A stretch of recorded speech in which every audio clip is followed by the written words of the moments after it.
Hello and happy holidays, everybody, and welcome to the Dads on the Rocks podcast. I am your host, Freddy Maas, and this is our second of two holiday theme shows for December. If you don't know already, I love Christmas. And what I love even more is Christmas time. The carols fill the stores, making lists of who to buy presents for, decorating the tree, making cookies, looking at Christmas lights. It's all just the fun activities to do during this time of year that ultimately always centers around family. And speaking of family, my guest for today's show is someone I will never consider just a friend, but certainly family. Ladies and gentlemen, the inaugural woman on the Dads on the Rocks podcast, Miss Adriana Grahm. Adriana, welcome to the show. Hi, Freddie. OMG. I feel like getting like the little applause button. I'm so excited to be here. Thank you so much. I am I'm even more excited now. Thank you so much. Yes, I need constant praise, so I appreciate that. Okay, good. I am very excited to be here. So thanks, Freddie, for having me. Good. Thank you for being here. Adriana, you've listened to the show before. You know, as always, we begin with the toast.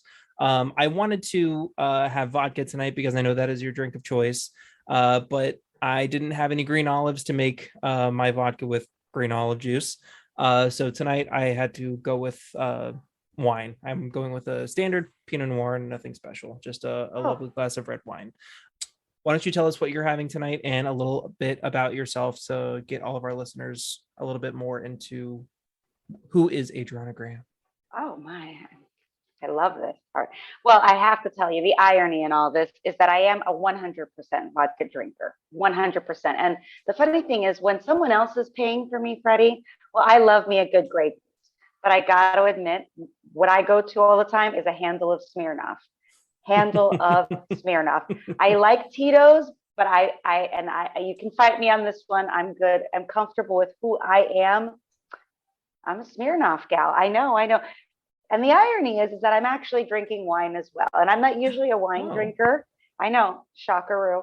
I'm not usually a wine drinker. And I will just say this little funny story real quickly. So I was at Aldi's the other day, right? And, they have the wines just everywhere. And I pulled one out and it said like low calories, low carbs. And I said, don't mind if I do.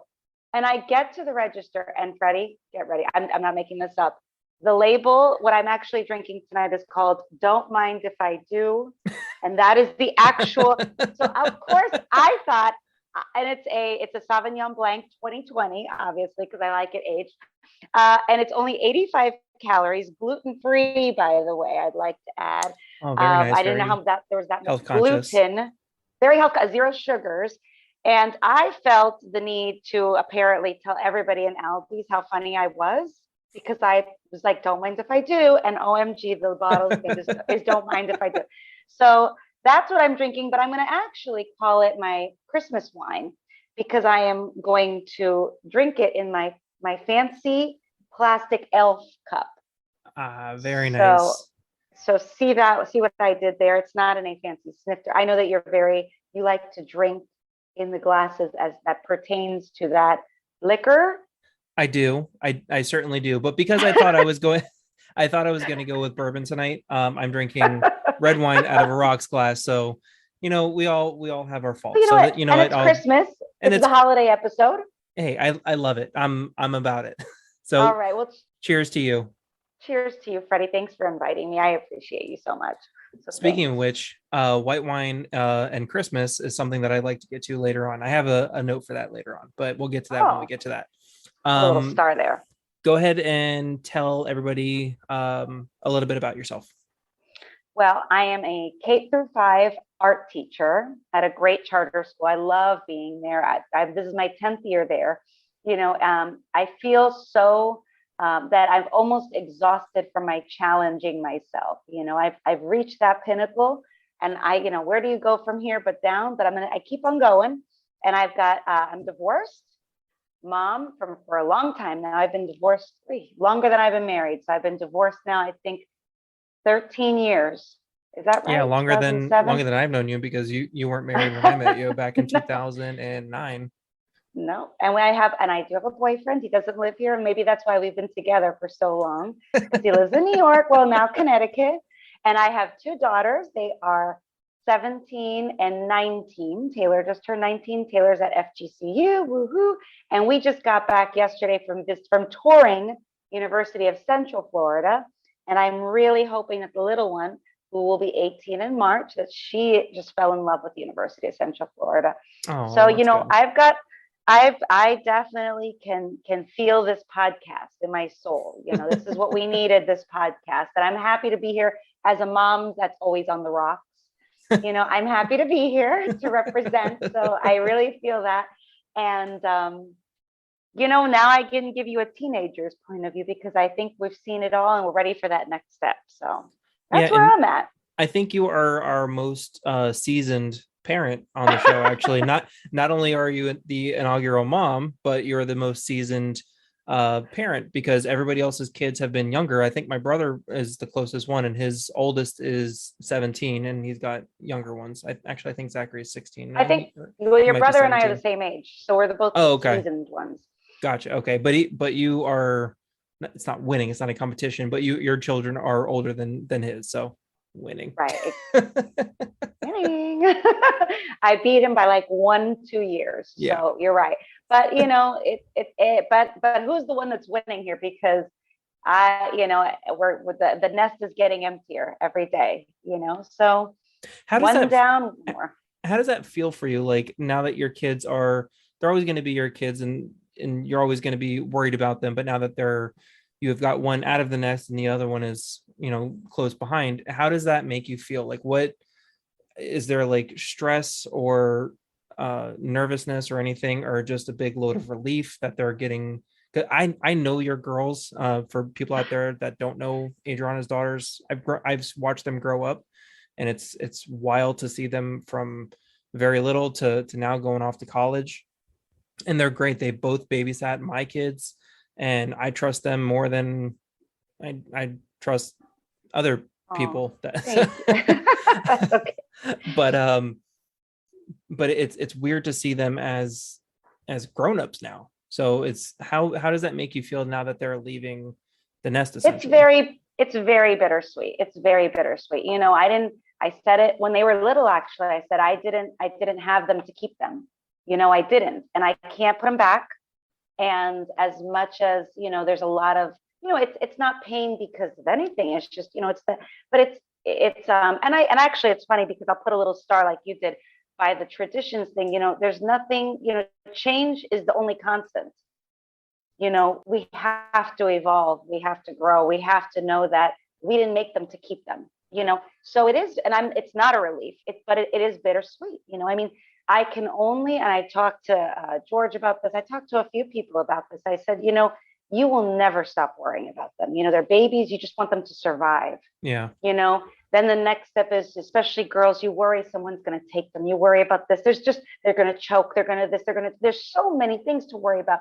And okay, I got through this one. Oh, no. There's another stage that comes. And then they drive. And the driving stage has been the hardest stage. I have to be honest with you. And now, Taylor's in college, and I can't sit here by the phone thinking, and I've seen the parking garage and I've seen her dorm room. And I said, I cannot worry.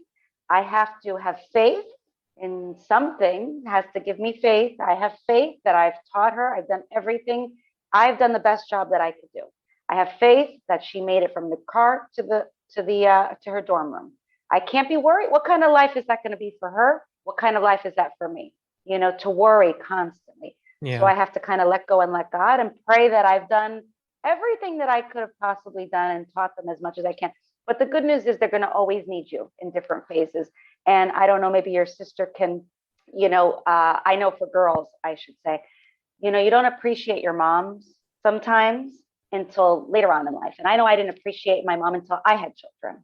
Yeah. And then you kind of go back and revisit them, and then you start understanding things a little bit more. Yeah. So, and like I said, maybe, the girls, I shouldn't say girls, but it's a lot of times the girls that are at war with their moms more than anything. You cycle back and you realize how much you appreciate it, and you realize the time is fleeting and it's running out. So, but I'm okay. Like I said, I think for us, we have that next step. Now, what's the next step for me?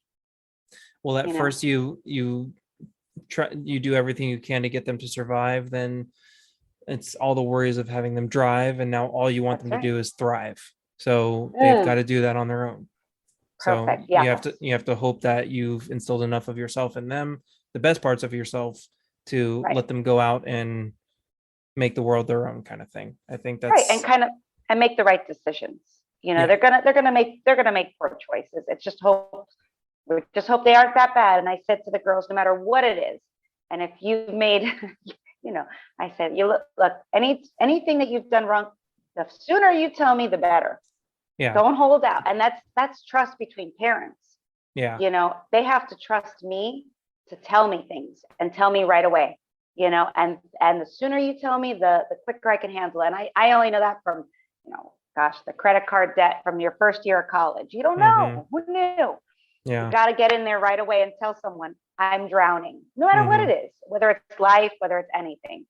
So it's that trust is so important with parent to kid.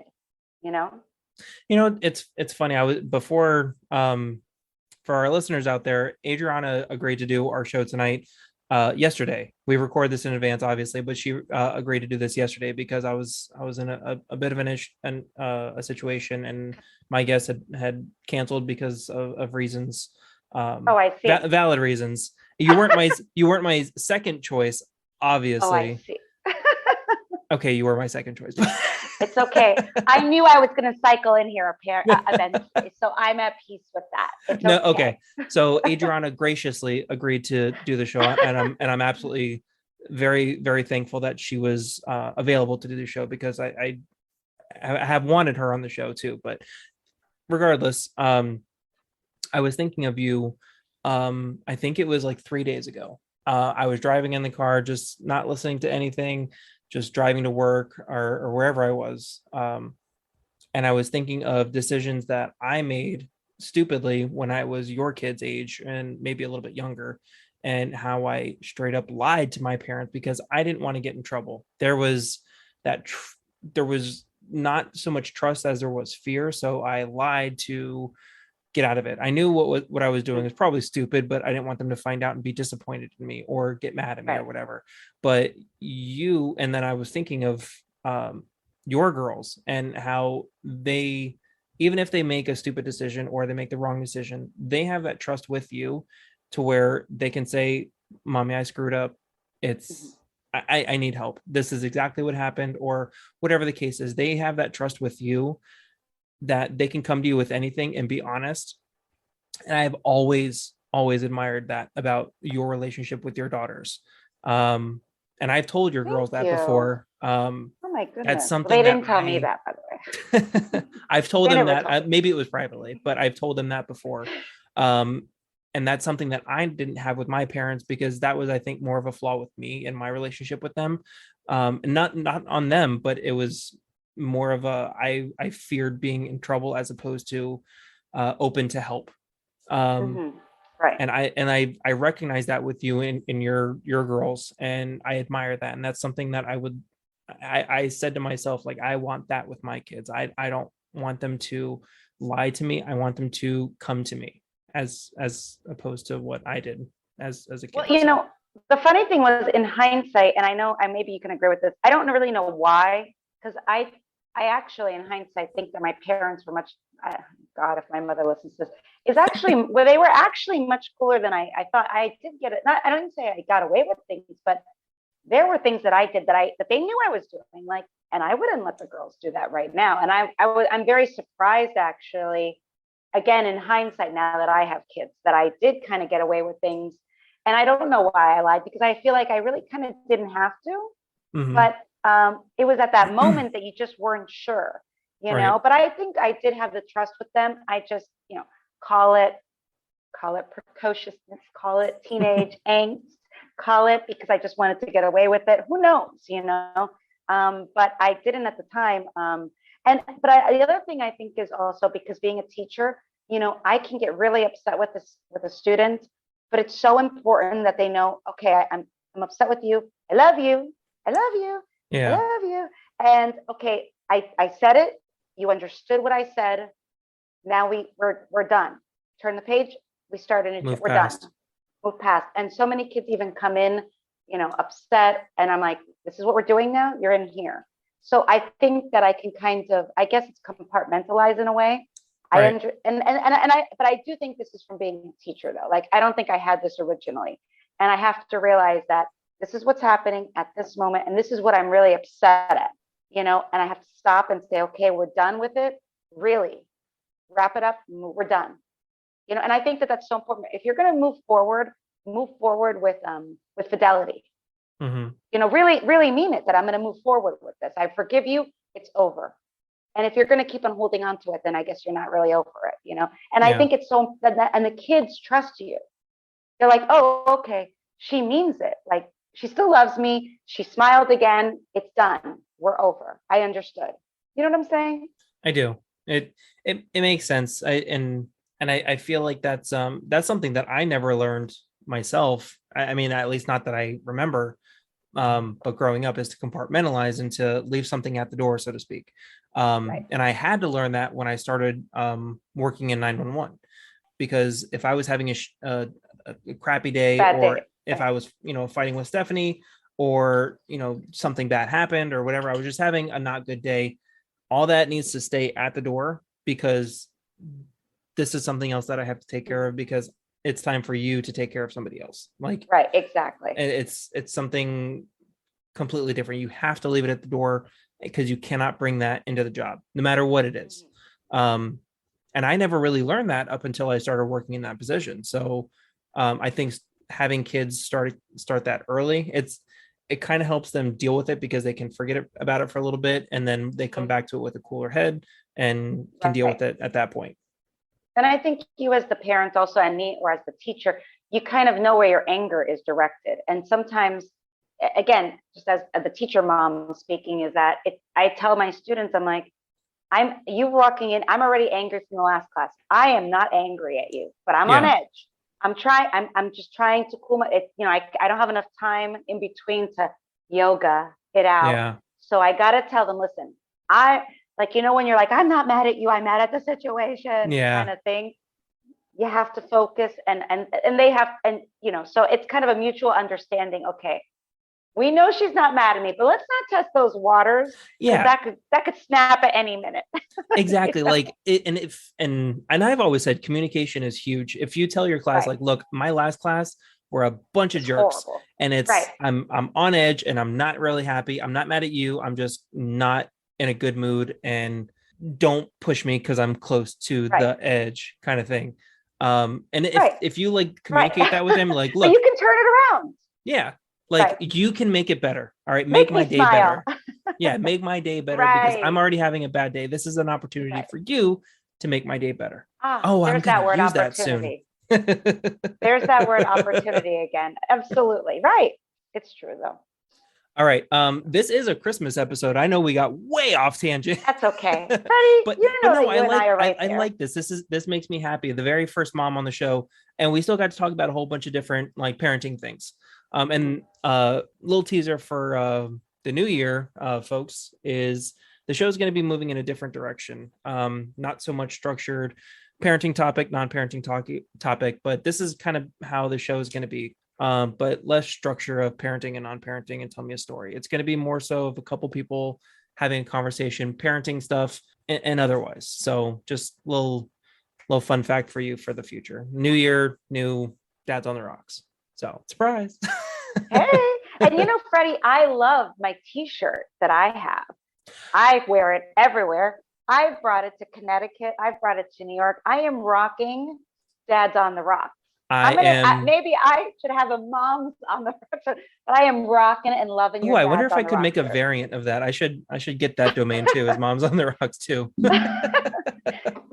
I'm on it. And really quick, if you are interested in a Dads on the Rock shirt or being a guest on the show, I'm very much so looking for new blood on the show. Our last episode, Chris Sisley, I had never met him before, but it was really refreshing to talk to somebody that I've never met before, had no experience with, and got to talk to him about parenting stuff. So if you're interested in being on the show or a shirt, email dadsontherockspodcast@gmail.com, and also go on our Facebook, Instagram, Twitter, whatever, all that follow us there, because I like to make memes of stuff my kids are doing. So it's really fun. But let us get into the topic of the night, Adriana. Cue Christmas the holiday traditions. music. I can edit some jingle bells in. I'm not gonna, but I could. I appreciate the thought, though. Thank you. Let's talk about Christmas. Like I said, it is my favorite time of year because there are so many fun traditions around the holidays. I want to talk about your family traditions, my family traditions, and things that we've done already, because it's, mid-December now, and things that we still have to do. Does anything come to mind to you for Christmas traditions around the holidays? Well, where do we begin? I found that the funniest one that you brought up, actually, when you were note taking, when I saw a little blurb about me that I have not forgotten and I will not forget, because every Christmas Eve, your fabulous sister-in-law. Now, I've gotten better, but I want to call it, what shall we call it? Not the crying wrapping of the gifts, the wrapping of the the tantrum of the gifts. the what have I done? Every year I swear I wouldn't do this, and somehow, and I will say I've gotten better in time, but I have a reason. I have a theory why I've gotten better in time. But gosh, your sister-in-law Dawn, my BFF, my second BFF, my two BFFs. I don't know. I call it the what is it when you, not the protagonist, call it the what's the one that doesn't do things at the right minute, that like right now, when I prolong things, when I wait till the last minute. It starts with a P. I know what it is. Crap. Someone here knows that word, and they're gonna type it. They're thinking about it at home, and they're like, "It's they're this, thinking you about idiot." It's a dummy. The procrastinator. I told you it started with. When I put my mind into somebody listening to the show, it's like, it's this stupid word. It was like me watching Jeopardy. Yeah, after, obviously, with your pipe. How dare you with your pipe? And I consider myself quite the wordsmith. Here I am, failure. And I said to myself, I will not procrastinate this year. Why would I do that? I do think that this stems from a long tradition of, can I say, being Santa? I'm not sure if anybody's listening here. It's all adults, no kids listen to this. Okay, good. I kind of just stacked up these gifts, and I just, and I really I would have to look at them all the time. Like, okay, I have this one and this one. I got this one over here, this one over here. And I would kind of plan out the gifts, and I'd have to see them, and kind of, okay, do I have enough? Have I done enough? Do I feel like there's enough? And I think that procrastination, and of course, why didn't I wrap Freddie's gift? Why didn't I wrap Stephanie's gift? Or my mom? Yeah. I could have wrapped them all. No, somehow we slid right into Christmas Eve. And then of course the children have to go to sleep. So, traditionally it's me crying.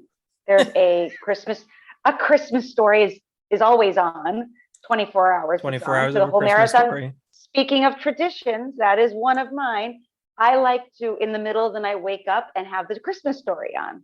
And maybe it's the same part. Maybe we're at the BB gun scene. That's probably one of my favorite movies. So yes, that is a tradition that at the 24 hours, the TV is on for 24 hours. I like to wake up with it and go to sleep with it. All right, I'm gonna set the scene for all of our listeners. I have been graced with being with my wife since June of 2009. So that has given us 12 Christmases. The vast majority, because my wife and I both work in the service industry. We work shift work. So sometimes we work Christmas Eve.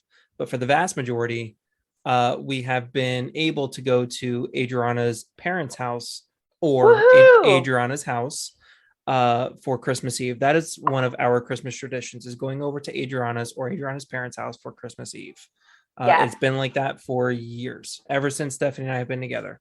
This year for sure. Again, we're ready, and we're blowing it out. Lord, we coming. It's gonna be the last one for a while. So, spoiler alert for everybody for later on. Oh no! Yeah. Don't say it. So anyway, we go to Adriana's family's house, and we go for dinner, gifts, when the kids were younger, putting the kids to bed, and then Adriana frantically crying, drinking Crying. with all of Always. us, obviously. She's not Always. the only one drinking. That'd be weird.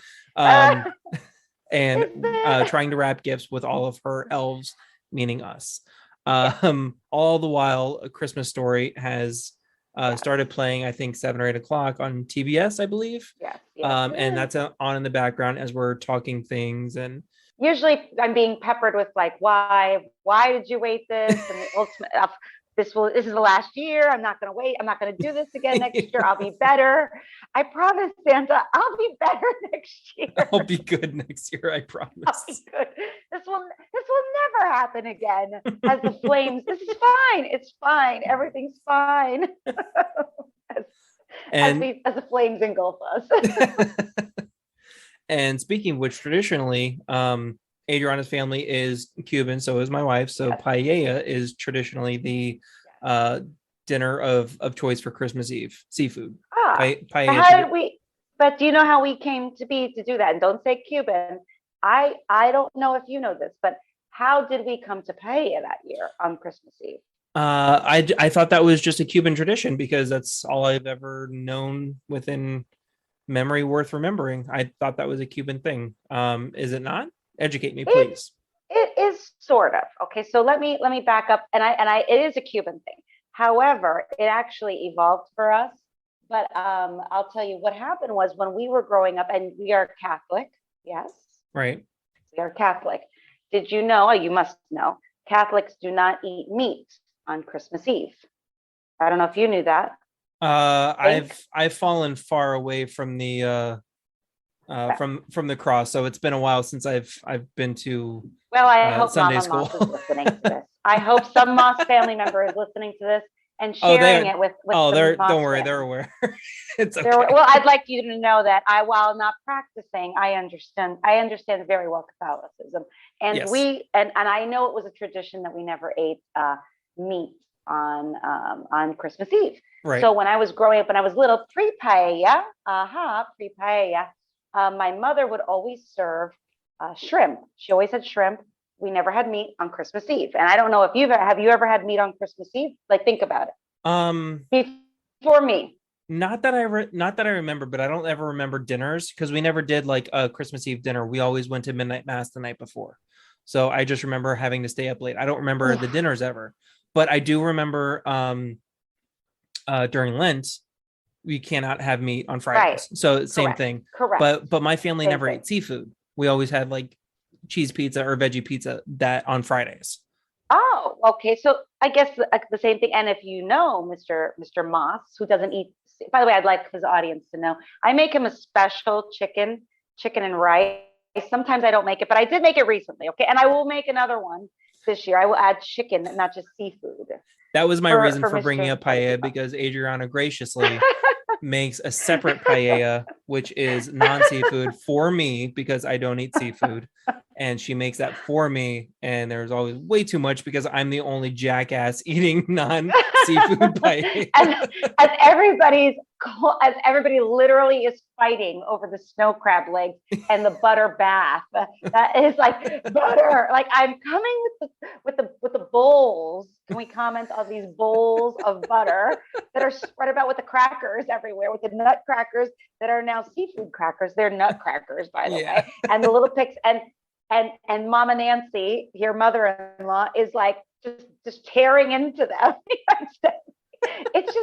It's the most glorious seafood extravaganza of the year. And I'm over here with my gigantic bowl of chicken paella.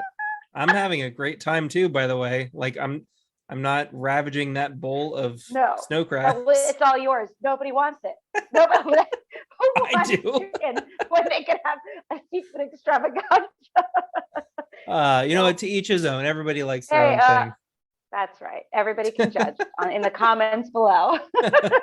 Everybody's like, what a dummy. He's got all this. No, it's okay. Honestly, Freddie, you're good. You're good. We saved $5 with you, $10 with you. See? It's okay. No problem. You're welcome. You're welcome, Linda Herva. But that paella evolved because, you know, we didn't really eat that much paella, to be honest with you. But as I started cooking for my family, because, you know, and this will really, it does kind of go once again back to my point of this ever evolving. And I think that's so important with traditions, is that they will eventually evolve to this kind of future. You know, this goes back to, again, the kids and the future, and, you know, the old ones go and the new ones kind of come in. Right. And it's like, I try to respect the seafood thing on the night before, the Christmas Eve, and yet I've made it my own now. So now that's kind of like my tradition. Right. And it's become our family's tradition. It's now become like my daughter's tradition. I'm hoping that eventually they're making paella for their families. Maybe they'll do it differently. And maybe on Christmas Eve, they'll go out for sushi. I mean, it's kind of in the same line of seafood, but I don't know. Maybe that's never going to happen, Freddie, but thank you. Okay, maybe they're never going for sushi. Maybe Am I alive? Kids. Am I alive in this theory, in this dream world of the universe? No, you have become a fish. And, all right. By the way, there's nothing wrong with sushi, might I add, for the viewers here. But however, traditions are traditions. I guess anything is possible. Traditions, I thought, but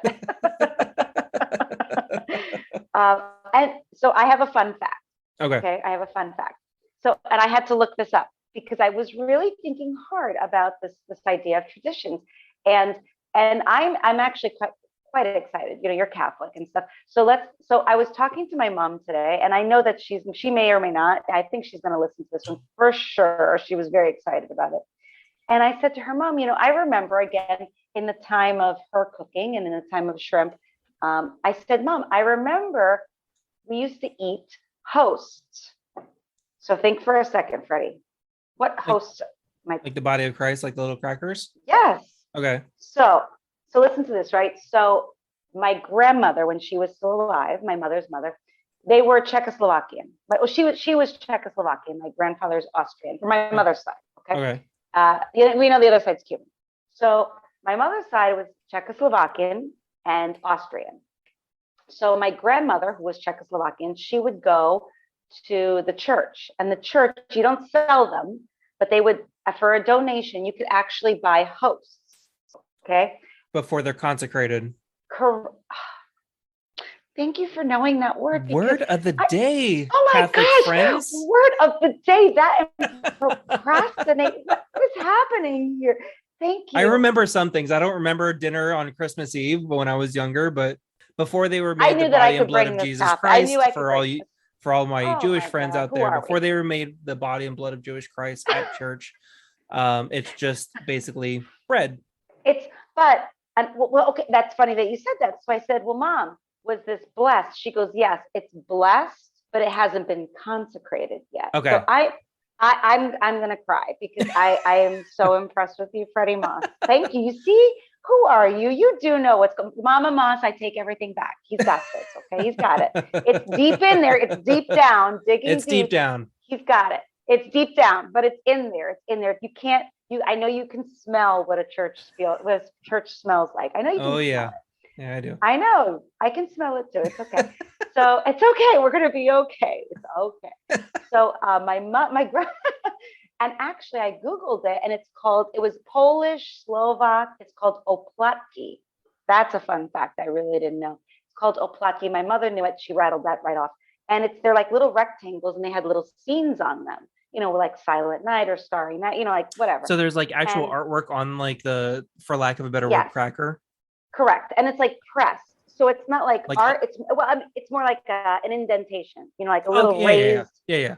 You know, and so it's like, we know it for being all white, but sometimes my grandmother in New York, she would actually send them to us. Like she would mail them down very carefully packaged, you know, and I got to tell you, and I didn't talk to my mom about this, but now that we brought this up, and this is low key amazing, I remember so well, and maybe that's why I still love packages, and I don't mean Amazon packages. I have a very good friend, Jennifer. She lives in San Francisco, and she's always sending me packages. And just the other day, I just sent her a package. I sent George a package, and I still believe in packages. Mm-hmm. I still believe in mail, and I'll tell you why. Speaking of a holiday tradition, I remember my grandmother in New York would always send me and my brother a package, and when we opened it, this is crazy. it just reeked of cigarettes because she was a big smoker. She and my grandfather were big smokers. But I have to tell you, I just remember opening it. I was so excited because everything was wrapped and it smelled of cigarettes, but it was grandma's package. I mean, you can't really, what you knew you were getting a little gift. She really didn't know what to buy us, but it was definitely nostalgic, it's definitely nostalgic. And at that point, it doesn't really matter, like especially if you're close with that grandmother, and not necessarily if you're close, but if you get excited about a gift that they sent you, if you're old enough, especially like to appreciate that, just those little things, like you remember that it reeks of cigarettes, right? But you know that was like your grandma. You know what I mean? That was indicative of them, and that's what makes you think of them. But like that little thing from them, and that little trigger of like the smell or whatever makes you think of them, and that's awesome. I love that. And me being the person that I am thinking, okay, I'm gonna make myself a note in like next Christmas or in a couple Christmases.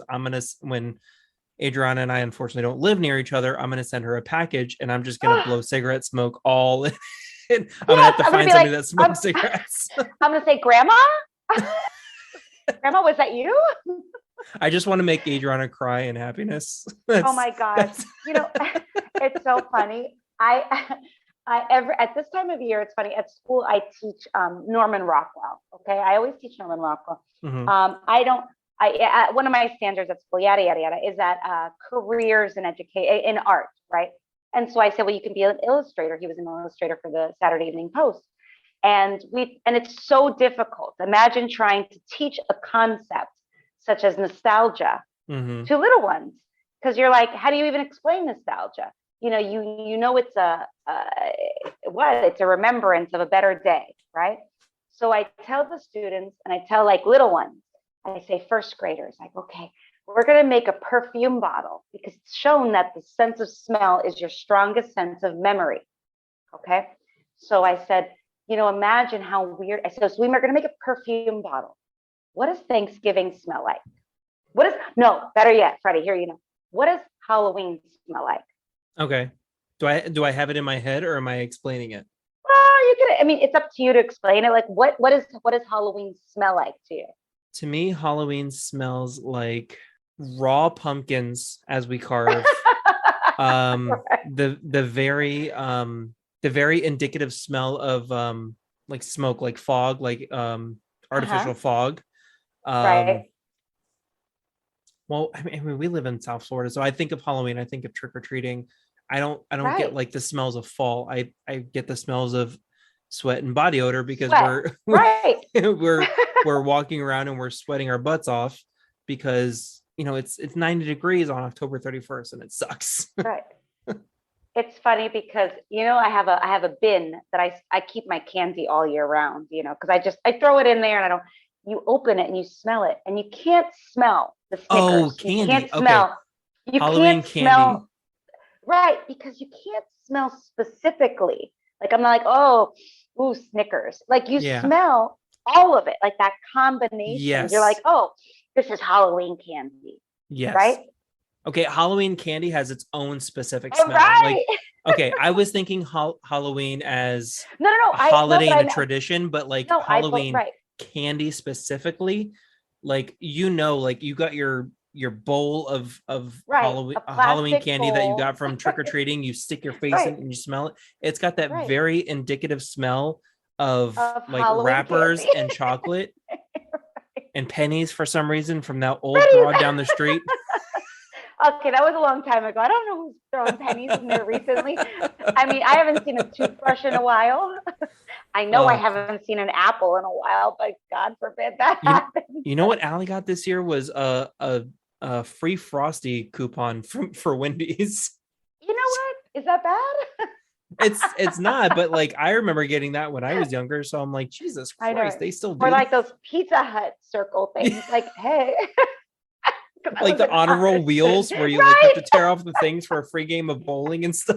Who did that? I think I did one of them. Everybody did like one, and then everybody threw it away. Like, thanks a lot. This is what I get from me. And we are way off topic. But so I teach my children at school about the concept of nostalgia and how, we all have our idea of better times and what it smells like, or at least, I try to include them with Cracker Barrel. And why do you like Cracker Barrel? Why do you like Jackson so much? You weren't alive when they were using plows and all the crap that was hanging from a Cracker Barrel. So what does it for you? Why does the old timey candy do it for you? Why do we like it so much? We weren't alive for it. So what do we care? Why do we like it? I guess it's half rhetorical. You don't have to answer.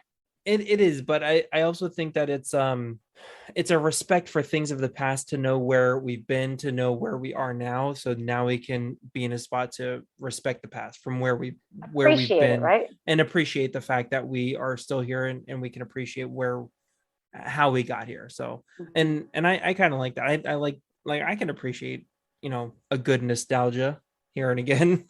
Yeah. So. And I think that that's sometimes so much what Christmas is, and talking about traditions, you kind of just want that feeling. I think that's why, like, on all these, what is it, on Facebook and Instagram, when we're still attached to I'm attached to the 80s with a lot of things, Yeah. I don't know necessarily. I guess I just don't remember the bad times. I only remember the good things, or I remember the feeling. I guess that's what it is more with all this, is the traditions and stuff. You remember the feelings you have at the time. You remember how happy you were. You don't maybe necessarily remember the bad, or maybe you do. I don't know. Maybe for some people, they're like, oh, I don't like Christmas because I do associate it with a bad time. And that's, that's okay too.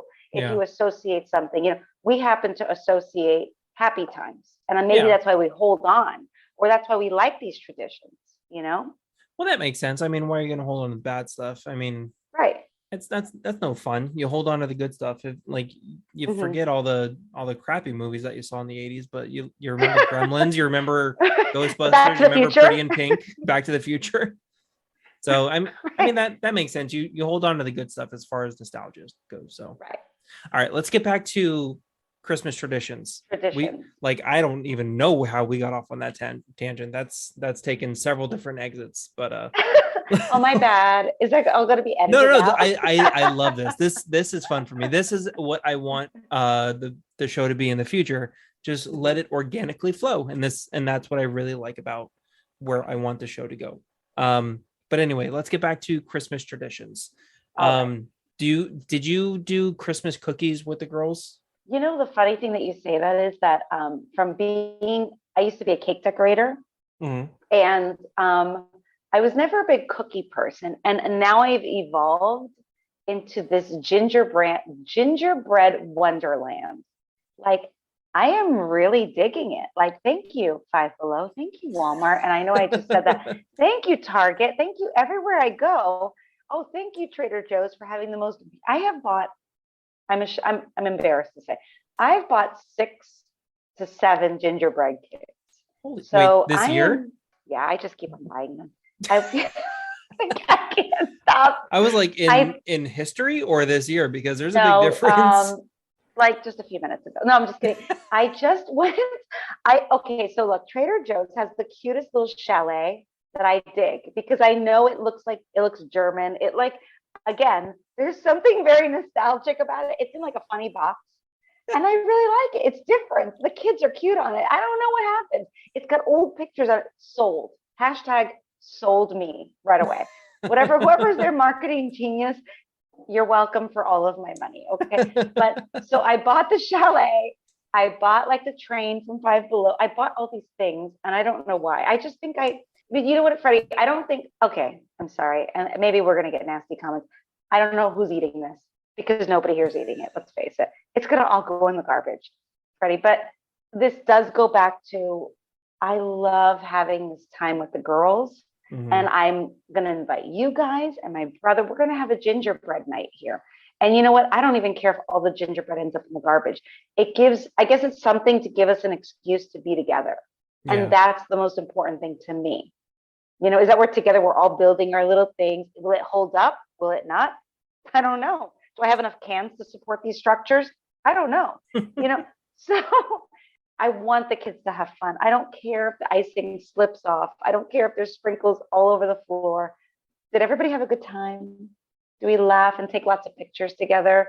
Like, that's the most important part. So I think these gingerbread for me is about having fun together. Yeah. You know? And that kind of brings me back to what I said earlier on in the show. Like all of these traditions are very family centric to me. Like us going around to look at Christmas lights and doing gingerbread houses. Like, it doesn't matter that we're not going to eat them. I used to eat them when I was younger, but I was a little fat kid. But maybe it was a good gingerbread house though. They weren't. No, it wasn't terrible. To be fair, like, I don't mind gingerbread if it's done right. Like a good gingerbread cookie, I'm about. But for the most part, like all the gingerbread stuff, like that comes in like packages and stuff, it's okay. It's not edible traditionally. I'm gonna need to know then your definition of what is a good gingerbread cookie for Freddie, because I just had a bad experience. So I want to know your experience. Well, it kind of depends on everybody's tongue, because everybody's got different tastes. Like, what is a good gingerbread cookie for me may be different from you. So long as you enjoy it.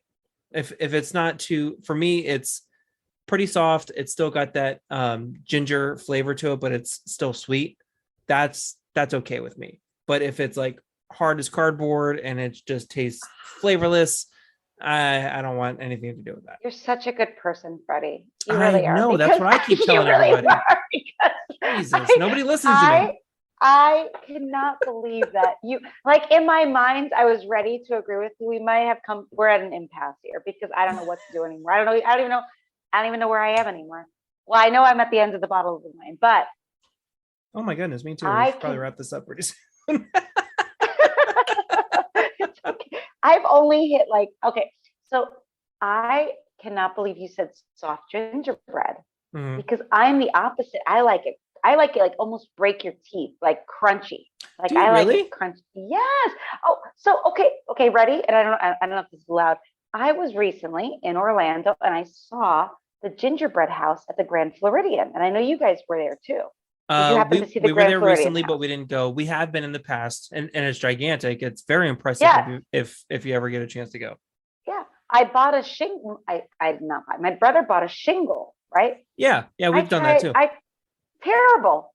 Freddie's like, what? Actually, we didn't eat ours. I think we kept it for a while and then threw it out. I actually sat there.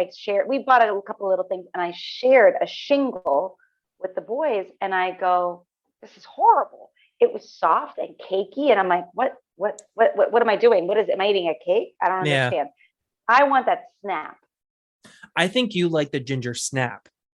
I think that's what it is. No, like a ginger snap cookie. No, I like my. No, never mind that. I guess I like. Okay, how dare you tell me your first woman on? No, I'm just kidding. How dare you tell a woman what she wants? You're telling me what I want. How dare you mansplain? Stop mansplaining how I like my gingerbread cookies. What a stupid sentence, by the way. Hashtag last woman guest on Dad's on the Rocks. Hashtag what was I thinking? So. Oh my goodness. All right. Classic us. So everybody we're off topic. Yeah, again, off topic. Everybody has their own palate. So I love creating gingerbread cookies. I'm finding that to be a tradition here that we love. That's period. Boom. Boom. One of my favorite things. Please. Christmas, and we've already mentioned it before, but Christmas movies. You said one of yours is A Christmas Story. Now, oh my God, yes. Now, for a couple of years, Stephanie and I at the house, prior to kids, did Christmas movie night at the house where we would all wear pajamas. And we actually, one year, Stephanie's dad made us got us a popcorn machine, which we used that year. And we had popcorn, everybody in pajamas, watching Christmas movies, all in the family room. Or even one year we did it with a projector in the back. Yeah, the projector in the backyard. That was fun. That was fun. Everybody drinking or having hot chocolates. Stephanie did an amazing hot chocolate bar. I think a couple of years. She's awesome. She is. I married her for a reason. She's fantastic. I know. Good for you. But Christmas movies, I feel like the classics are untouchable. Like, they are the best. Like A Correct. Christmas Story. Yes. Uh, Christmas the Vacation. Christmas Vacation. I was gonna say that for last because that's obviously the best one. But Obviously. Avi. Yes. Christmas Vacation is my favorite Christmas movie. And a close second is the original Santa Claus. And I like the whole Santa Claus trilogy, but the original Santa Claus is by far is a close 100. Second. A Christmas Story is different though. A Christmas Story is in a different league because it's in that classic. Yes. That classic. It's just older. It's got that vintage appeal. Well, it's got the vintage feel, but is it really that old though? I don't think it's that old. I'm not going to Google it right now. No, I don't not think either. It's that old. I don't think it's not that old. It just has that feel about it. I wonder if it was shot like late 80s, mid to late 80s, and it was made to look like it was in like the 60s, 50s, 60s. Yeah. Which is impressive all on its own. But I do like A Christmas Story a whole heck of a lot. It's before my time, but it's very still relatable. Correct. Christmas Vacation. Well, there's that nostalgia again. That one nostalgia. The word of the day, kids. Nostalgia. I love it. Can you hear it? You have to take a drink. I'll drink to that. That's the word of the night. So Christmas Vacation, A Christmas Story, the Santa Claus, The Grinch with Jim Carrey. I like. I'm sorry. That first fourth. The cartoon Grinch I also like. I just haven't seen it in a couple of years because we always go the Jim Carrey route. I like both. I don't have a preference over one or the other. Maybe I should. Maybe I should do that. Maybe I should like make a decision. Yeah, like Survivor. Who's the better Grinch? Cartoon or Jim Carrey? No, don't do that. That's not unlike you. Come on now. I think I think they're in separate categories, to be honest with you. Like, I just think that old Grinch again, it goes with the Frosty, with the Rudolph, those old classic kind of, not claymation things, but whatever those little. You like stop motion. I don't know. Yes. Stop motion. That's what I'm looking. There's that wordsmith again. little do, and Freddy's got it. Not necessarily stop motion, but cartoon. One of my personal Christmas traditions that I came up with is watching the very first episode of The Simpsons. I've been doing it for several years. I'll either do it with Steph or by myself, but I make it a point to watch the very first episode of The Simpsons, season 1, episode 1, because it's a Christmas story. It's how they got their dog, Santa's Little Helper. That's my own Christmas tradition that I've made. I make it a point every year to watch that. I love that. But what about, you know what? I think that it's important to take a nod, and I only say this because let me tell you something. That Jon Favreau, Favreau, whatever. His Elf, that's it, done. I remember when he was saying, there was an interview with him saying that he said, I cannot believe that Elf was so big as it was, like that I'm in the Christmas rotation. Yeah. And that low-key like touched me. Like, I can't believe I lived a life without Elf. Like, before Christmas, I tell the children, so like, I love you, I love you, I love you. Like, I love you. Like, there's just something, and you know what? I don't think it's wrong. I don't think it's wrong necessarily to just keep on adding. Again, there's that ever evolving and growing. Yeah. You know, like I actually love Four Christmases. There's another Vince Vaughn. I like Vince Vaughn. I've never seen that. I really would like to see that. Like and that was what I was kind of going with earlier, because I would like to see new Christmas movies that I've never seen before. Like there's another one. Yes, Fred Claus. Fred Claus is one I've never seen. Oh my gosh, it's awesome. I just saw it yesterday for like the 20th time. It's on HBO Max. All these, like, they have a lot of them because I see you, TV now. I see you because all year round you can watch Elf for free. You can watch this for free. Here comes the holidays. Boom, everything's gone. I go, where did everything go? You got to pay an extra $2. There you go. No, it's on HBO Max. So but $14.99 a month. That's okay. Mama will take that. It's okay. So I was watching Elf. They have all the Christmas stuff on there, so it's pretty cool. All right. Oh goodness, what was the other one? Is it Die Hard? Because that doesn't No, count. Die Hard is definitely a Christmas movie, in my opinion. Ah, here we go. It says you can do a whole segment on this one because Die Hard is not a Christmas movie, but I love you still. You know what? Oh, I only saw Die Hard for the first time maybe 2 years ago. In my effort to watch classic movies that I've never seen before. And there we that go with list that is classic. That extensive. classic word is being thrown around here. Historically loved. I mean, if you want a different word. You know what? I feel better actually about that. Yes, historically loved this classic. That's what I feel about when I listen to the oldies station. But anyways, go on. Yes, tell me about Die Hard. No, I like Die Hard. It's fun. It takes place during Christmas. Okay, here's a fun thing that we should examine. Die Hard is a Christmas movie.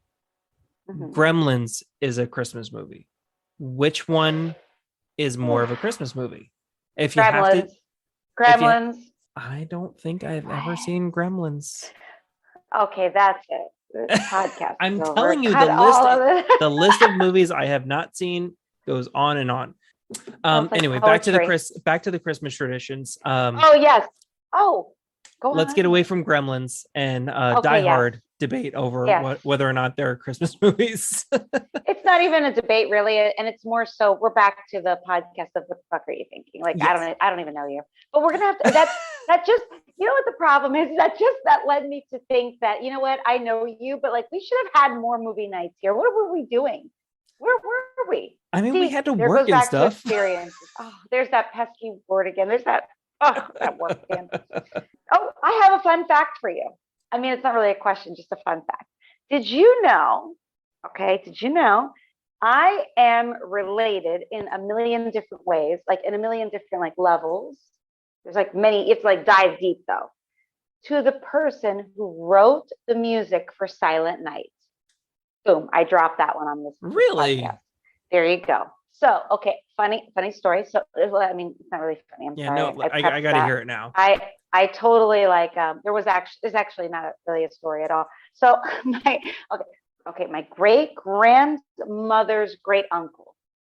Great grandmother's great uncle. Did you get that? Okay, so he wrote. So, like at church, like it'd be like with the like guitar, right? Right. So he actually created the music to Silent Night, and his name is Franz Gruber. So yes, you guys, Franz Gruber, a distant cousin of Hans Gruber. Hans Gruber. That's funny that you said that. I had to double check that. I was like, is it Franz or Hans? I have Kevin Bacon's that bad boy. He wrote Silent Night and also tried to kill John McClane. What the hell is wrong with your family? Jesus. But Freddie, you haven't shared your traditions. What do you remember growing up? There's a couple things that we do every year. What I mentioned before about white wine early on in the show, I barely even remember that. That was quite a while ago. 2 days a year is when I like to drink either champagne or white wine. And that is Thanksgiving Day and Christmas Day. And that starts roughly around 9:00 in the morning. I will either go mimosas or white wine on Thanksgiving and Christmas. I can change it up during the day, or once it gets to 2:00, I'll switch to beer, or 6:00, it gets to the whiskey time or whatever.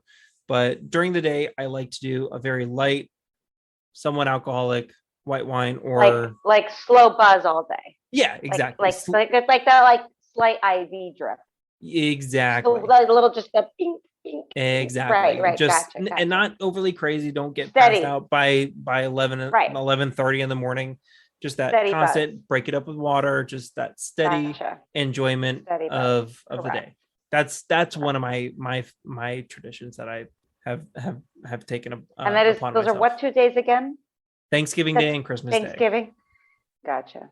So for Thanksgiving, as soon as the Macy's Day Parade starts, that is the drinking commences. That is the drinking commences. That is the socially appropriate time to start drinking. Eggs and responsibly. Of course, I have to get in the car. Right. Oh, don't ever drink. That sounds like almost every That's like almost every Saturday for me. I feel that in my heart. Yes. I try to maintain that tradition every Saturday, sometimes Sundays. Sometimes I'll be like, you know what? Let's go for Sunday too. Okay.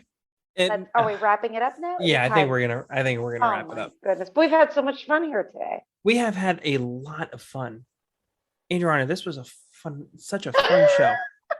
Such a fun others show. Are gonna feel this energy too? I think we're gonna fight in like a couple of days or so when it comes to Gremlins and Die Hard. But you know what? That's okay. I'm gonna take it a little step further because I've never seen Gremlins. I'm gonna say you and I should both watch both of them prior to Christmas. Oh yes, music to my ears. You got this. Easy. You got this. That's like our homework assignment.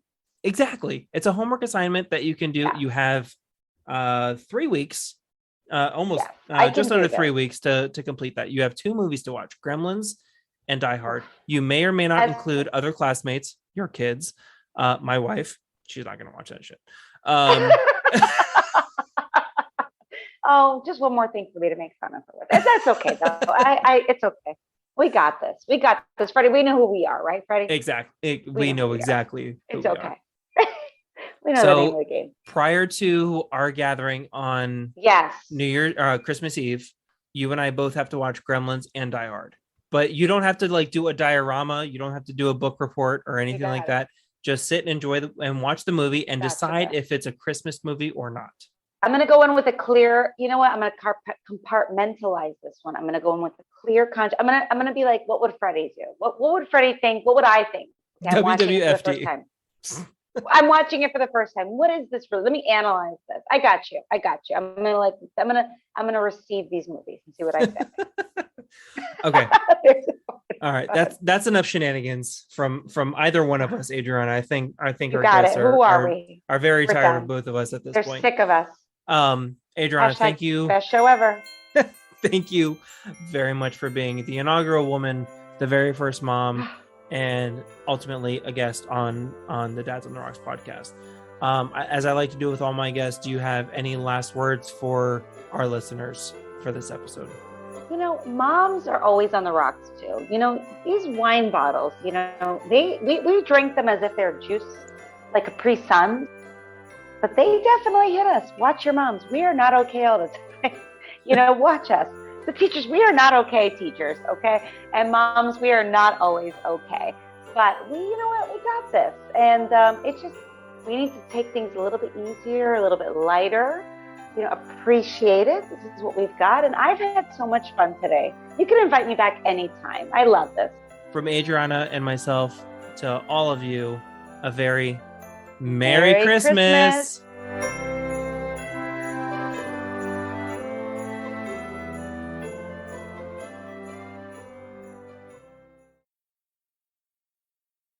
Good night, Daddy. Good night, baby.